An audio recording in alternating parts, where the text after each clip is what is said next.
the function of a Zen teacher is to put his students in all kinds of situations where in the normal course of social relations they would get stuck. By asking nonsensical questions, by making absurd remarks, by all ways of unhinging things, and above all, keeping them stirred up with impossible demands. To hear the sound of one hand, to, without moving, stop a ship sailing out on the water, or to stop the sound of a train whistle in the distance. Magic. To touch the ceiling without getting up from one's chair. To take the 4 divisions of Tokyo out of your sleeve. To take Mount Fuji out of a pillbox. All these impossible questions are asked. And in the ordinary way of interpreting these questions, we think, well, now, gee, how could we do that? See, that's a very difficult question that's been asked. And you have to think, what would I do to do that?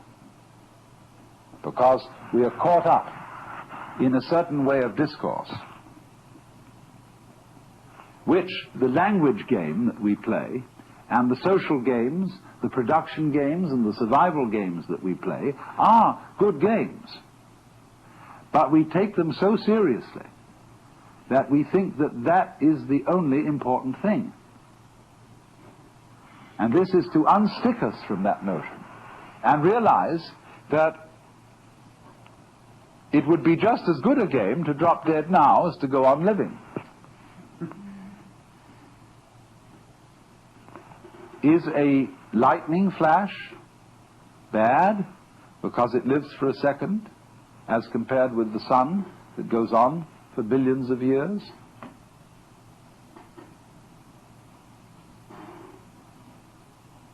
You can't make that sort of comparison, because a world of lightning goes also with a world where there's a sun, and vice versa. So long-lived creatures and short-lived creatures go together. That's the meaning of that saying. Flowering branches grow naturally, some short, some long. So this then is a scene in a Zen community where spontaneous behavior is encouraged within certain limits. And as the student becomes more and more used to it, those limits are expanded until eventually he can be trusted to go out on the street and behave like a true Zen character and get by perfectly well. You know what occasionally happens on the street when 2 people are walking down the sidewalk straight at each other, and they both decide to move to the right together, and then to the left together, and they somehow get stuck, and they can't pass each other. Zen teachers will pull just exactly that sort of stunt when going down a path and meet one of their students, to see if they can get him in a tangle, and can he escape from it. And you will find in everyday life that there is a very clear distinction between people who always seem to be self-possessed and people who are dithering and nervous and don't quite know how to react in any given situation, always getting embarrassed because they have their life too strongly programmed. You said, I mean, this is a common marriage argument. You said you would do such and such a thing at such and such a time, and now you've changed your plans.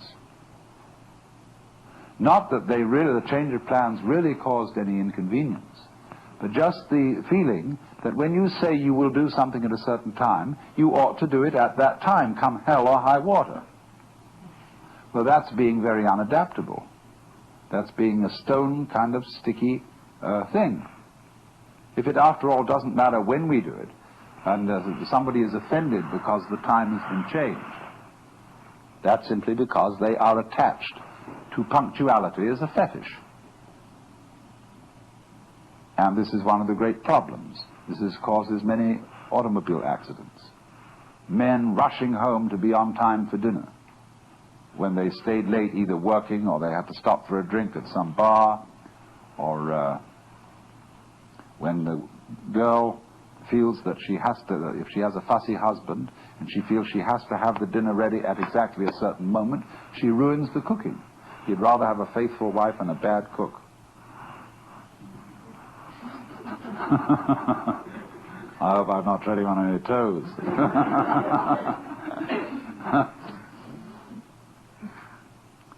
So, you see, we spend an awful lot of energy trying to make our lives fit images of what life is or should be, which they could never possibly fit. So, Zen practice is in getting rid of these images. But it's so explosive socially to do that. And it so worries people. They get vertigo, they get dizzy, they don't know which end is up. And this happens, you know, if you've ever been in one of those blab sessions, where they call them tea groups, I think, or something like that, where the people gather together without any clear idea of what this gathering's about. They know it's somehow self-exploration, but just how do you begin on that? And so somebody starts to push his idea, and then somebody else says, well, why are you trying to push your idea on us? And then they all get into an argument about the argument. And the most amazing confusions come about, but sometimes they all see what idiots they're being, and then they learn to live together in a really open and spontaneous way. There was a very interesting dinner party once where a Zen master was present, and there was a geisha girl who served so beautifully and had such style that he suspected she must have some Zen training. And after a while, when she paused to fill his sake cup, he bowed to her and said, I'd like to give you a present. And she said, I would be most honored. And he took the iron chopsticks that are used for the hibachi, the charcoal brazier, moving the charcoal around. He picked up a piece of red-hot charcoal and gave it to her. Well, she had very long sleeves on her kimono. She whirled the sleeves round her hands and took the hot charcoal, withdrew to the kitchen, dumped it, and changed her kimono because it was burnt through. Then she came back into the room, and after a suitable interval, she stopped before the Zen master and bowed to him and said, I would like to give you, sir, a present. And he said, I would be very much honored. And of course, he was wearing a kimono, something like this. And so she picked up a piece of coal and offered it to him. He immediately produced a cigarette and said, thank you, that's just what I needed.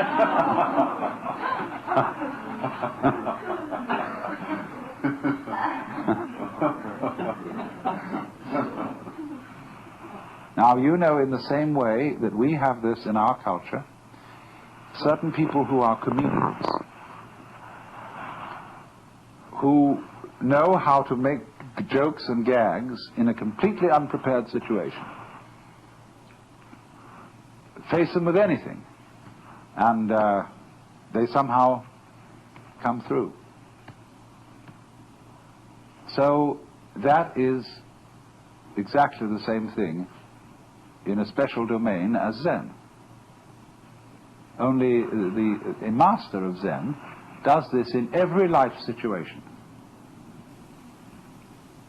But the important thing is to be able to do this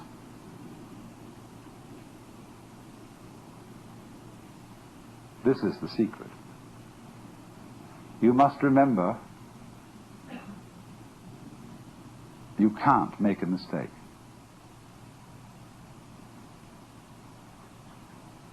Now, that's a very difficult thing to do. Because from childhood up, we have had to conform to a certain social game. And if you're going to conform to this game, you can make mistakes or not make mistakes. And so this thing has gone into us all the time. You must do the right thing. There's certain conduct appropriate here, there's certain conduct appropriate there. And that sticks in us and gives us a double self all our lives long, because we never grow up. Do you realize that the whole of life plays a game, which is a childhood game? There are three kinds of people: top people, middle people, and bottom people. And there can't be any middle people unless there are bottom people and top people. There can't be any top people unless there are middle and bottom people. And so it goes. And everybody's trying to be in a top set. Well, if they're going to be there, there's got to be someone in a bottom set. And the people who do the right thing and the people who do the wrong thing. Here in Sausalito, we have this very, very plainly. There are the right people, the nice people who live up on the hill. Then there are the nasty people who live down here on the waterfront, and they grow beards, and they wear blue jeans, and they smoke marijuana, and whereas the other people on the top of the hill drive Cadillacs and have wall-to-wall carpeting and nicely mowed lawns, and their particular kind of poison is alcohol. Now, the people who live on the top of the hill know that they're nice people. But they wouldn't know they were nice people unless they had some nasty people to compare themselves with. Every in-group requires an out-group. Whereas the nasty people think they are the real far-out people, whereas those people, those hillbillies, are squares. And they wouldn't be able to feel far out unless there were squares. See? These things simply go together. But when that is not seen, we play the games of getting on top of things all the time, and so we're in a constant state of competition as to, if it's not I'm stronger than you, it's I'm wiser than you, I'm more loving than you, I'm more tolerant than you, I'm more sophisticated than you. It doesn't matter what it is, but this constant competition is going on. In terms of that competition, we can, of course, lose place and, in that sense, make mistakes. But what a Zen student is a person who is not involved in the status game. That's the real meaning of a monk. He is not keeping up with the Joneses, and to be a master, he must get to the point where he's not trying to be a master. The whole idea of your being better than anybody else simply doesn't make any sense at all. It is totally meaningless. Because you see everybody manifesting the marvel of the universe in the same way as the stars do, and the water and the winds and the animals. And you see them all as being in their right places and not being able really to make mistakes, although they may think they're making mistakes or not making mistakes and playing all these competitive games. But that's their game. Now, I only say, if that game begins to bore you, and it begins to trouble you and give you ulcers and all kinds of things, then you raise the problem of getting out of it.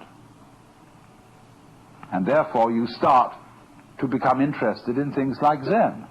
That is simply a symptom of your growing in a certain direction, where you are tired of playing a certain kind of game. You are as naturally flowing in another direction as if a tree were putting out a new branch. So because you say, oh well, we people are interested in higher things, You see, that depends still on the differentiation of rank between the superior and the inferior people. But when you begin to see through that and grow out of that, you don't think anymore of this superior and inferior classification. You don't think we are spiritual people who attend to higher things as distinct from these morons who are only interested in beer and television. This is simply our particular form of life. Like there are crabs, and there are spiders, and there are sharks, and there are sparrows, and so on. The trouble with the human being is, like the trouble with certain animals, like the dinosaur, who evolved to the point where he was so big that he had to have two brains, a higher self in the head and a lower self in the rump. And the difficulty was to get these two brains coordinated. But we have exactly the same trouble.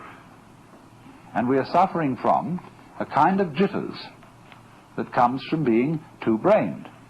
Now, you see, I'm not saying that that jitters is bad. It's a potential step in evolution and an opportunity of growth. But remember, in the process of growth, the oak is not better than the acorn. Because what does it do? It produces acorns. Or you could say, just like I sometimes love to say, that a chicken is one egg's way of becoming others. So an oak is an acorn's way of becoming other acorns.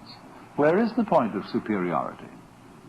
The first verse of that poem I just quoted, the flowering branches grow naturally, some short, some long. The first verse is, in the landscape of spring, there is nothing superior and nothing inferior. The flowering branches are naturally, some short, some long. So that's the point of view of being an outcast, in the sense of being outside the taking seriously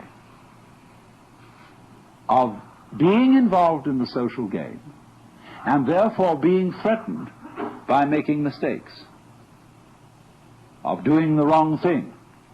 That is to say, of carrying into adult life one's childhood conditioning, where somebody is constantly yammering at you to play the game. So therefore, the preachers and the teachers take the same attitude towards their adult congregations that parents take to children, and lecture them and tell them what they should do. And judges in courts feel also entitled to give people lectures, because they say those criminal types haven't grown up, but neither have the judges. It takes two to make a quarrel. So one can begin to think in a new way, in the polarity thinking, instead of being stuck with the competitive thinking of the good guys and the bad guys, the cops and the robbers, the capitalists and the communists, all these things, which are simply childishness.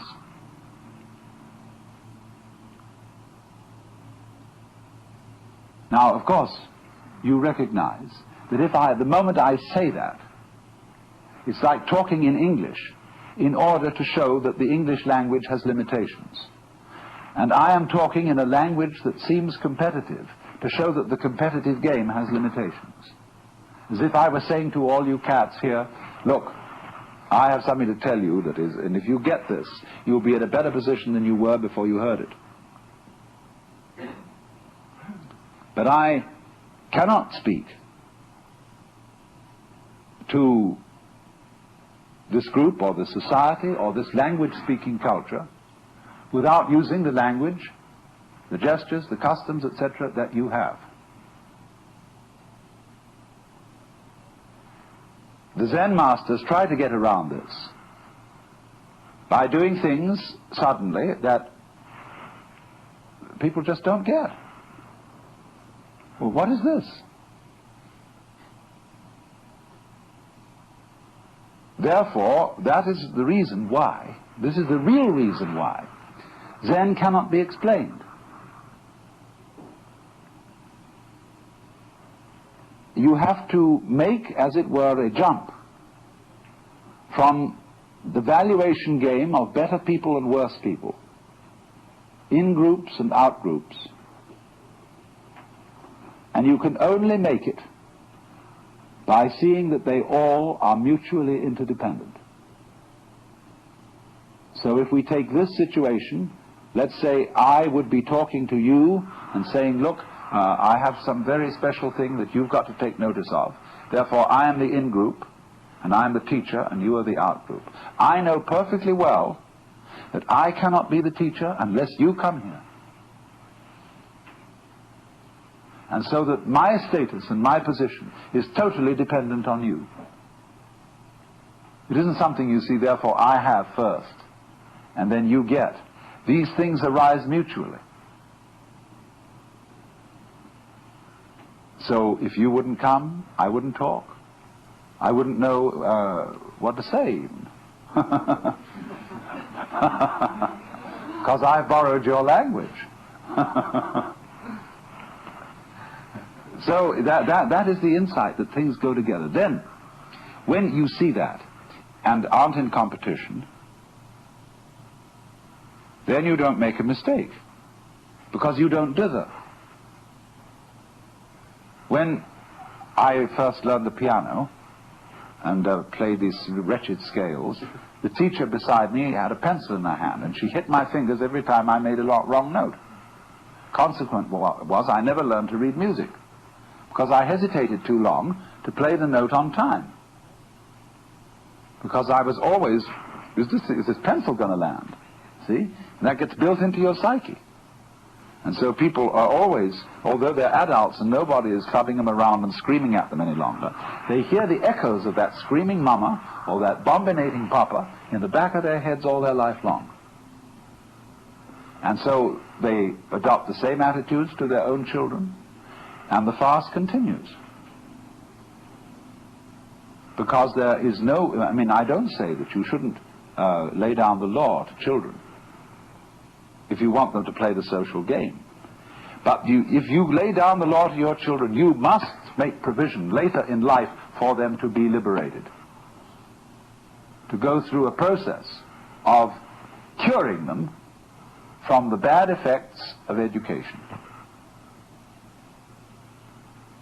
But you can't do that unless you too grow up, you see? Unless we grow up. Says I, including myself.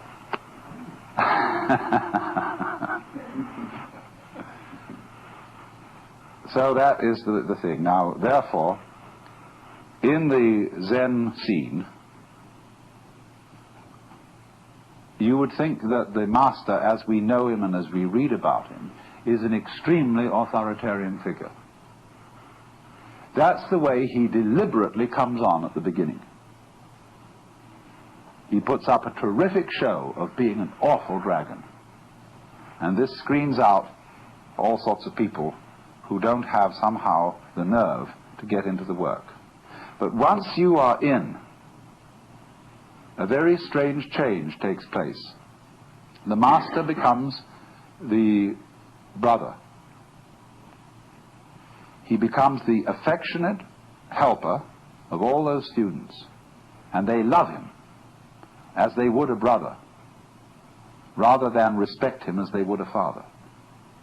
And therefore the students and masters, they make jokes about each other. They have a very curious kind of social relationship, which has all the outward trappings of the authoritarian, but everybody knows on the inside that that's a joke. Liberated people have to be very cool. Otherwise, in a society which doesn't believe in equality and cannot possibly practice it, they would be considered extremely subversive. And therefore great Zen masters wear purple and gold and carry scepters and sit in thrones. And all this is carried on to cool it. And the outside world knows that they're all right. They have discipline, they have order, they're perfectly fine.